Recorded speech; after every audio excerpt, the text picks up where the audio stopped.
तर hello friends, माझ्या चॅनलमध्ये तुमचं पुन्हा एकदा खूप खूप स्वागत आहे।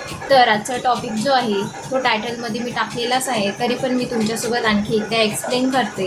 तर मी ऑनलाईन जेड प्लांट बोलवलेलं होतं। आता त्या जेड प्लांटची कंडिशन काय आहे, माझ्याकडून काय चुका झालेल्या आहे आणि त्या चुका मला तुमच्यासोबत शेअर करायच्या आहे आणि मला आपल्याला त्या जेड प्लांटसोबत आणखी कोणत्या चुका नाही करायला पाहिजे, या सगळ्याची माहिती मी तुमच्यासोबत शेअर करणार आहे, जेवढी मला माहिती आहे। तर चला आजच्या व्हिडिओकडे वळूया। तर हे माझं जेड प्लांट्स आहे, याला आपण क्रासूला सुद्धा म्हणतो। तर मी याला 8 दिवस पहिले ऑनलाईन बोलवलेलं होतं। म्हणतात की हे इंडोर प्लांट आहे, पण मला इंडोर पकडून ही आउटडोर प्लांटसुद्धा, याला उन्हाची पण तेवढीच आवश्यकता असते। तर माझ्याकडून काय चुका झालेल्या आहे, याला माझ्याकडून जास्त पाणी घालण्यात आलेलं आहे, पण याला जास्त पाण्याची आवश्यकता नसते। जर तुम्ही आज पाणी घातलं तर याला 5 ते 6 दिवसांनी पाणी घालायचं असते। बघायचं आहे की याची सॉईल पूर्णपणे ही सुकली आहे की नाही, त्यानंतरच याला पाणी घालायचं। जर आपल्याला वरून सॉईल ही ओली दिसत असेल तर बिलकुल पाणी घालायचं नाही। जास्त पाणी झालं तर काय होणार, या झाडाची पानं गळायला लागणार आणि खालून झाड हे वितळायला लागणार, सडायला लागणार आणि झाड खराब होऊन जाणार। ही चूक माझ्याकडून झालेली आहे। तर बघू शकता असे पानं माझे गळलेले आहे आणि गळतच आहे, कारण की पाणी जास्त झालेलं आहे। पाणी याला का नको असते जास्त, कारण की याच्या पानांमध्ये जे असते ना ऑलरेडी मॉइश्चर असते। जसं ॲलोवेराचं झाड असतं, त्यामध्ये सुद्धा जास्त पाण्याची आवश्यकता नसते, जास्त केअरची आवश्यकता नसते। जास्त पाणी झाल्याने हे झाड खराब होतं, तर याला 8 दिवसांनी पाणी द्यायचं आहे। जेव्हा हे झाड आलेलं होतं तेव्हा मी याला कंटिन्युअसली घराच्या आतमध्येच ठेवलेलं होतं, पण या झाडाला उन्हाची पण तेवढीच आवश्यकता असते।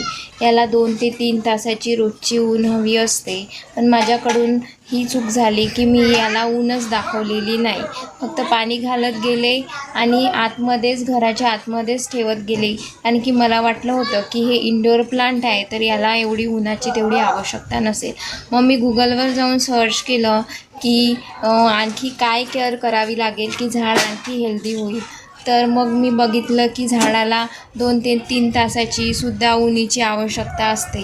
तर मग ही इंडोर प्लांट कसलं, हे आउटडोर प्लांटसुद्धा आहे आणि घराच्या सजावटीसाठी काही क्षणासाठी आपण याला आतमध्ये नेऊन ठेवू शकतो, पण मग नंतर आपल्याला याला उन्हातच आणून ठेवावं लागेल।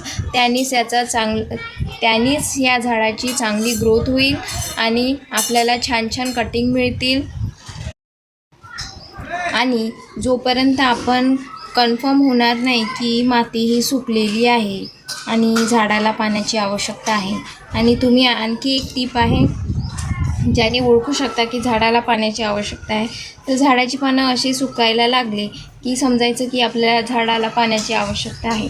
पण अशी सुकण्याची वाट नाही पाहायची, बघायचं की आपण 4-5 दिवस झाडाला पाणी घातलेलं नाही आहे, तर मग पाणी घालून द्यायचं थोडंसं।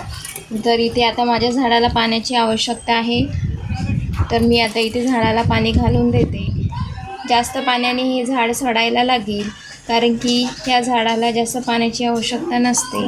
जसं ॲलोवेराचं झाड असतं तशाच प्रमाणे हे झाडसुद्धा असते। घराच्या वास्तूसाठी खूप शुभ असते, तुम्ही पण नक्की लावा आणि तेवढीच त्याची काळजी पण घ्या।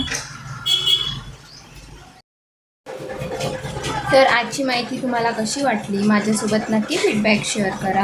आणि चॅनलमध्ये नवीन असाल तर चॅनलला लाईक, सबस्क्राईब करायला बिलकुल विसरू नका, ज्याने माझ्या व्हिडिओची नोटिफिकेशन तुम्हाला सगळ्यात पहिले मिळणार आणि माझ्या व्हिडिओची माहितीसुद्धा तुम्हाला सगळ्यात पहिले मिळणार। तर भेटूया अशाच सुंदर आणि छान माहितीसोबत नेक्स्ट व्हिडिओमध्ये। थँक्यू।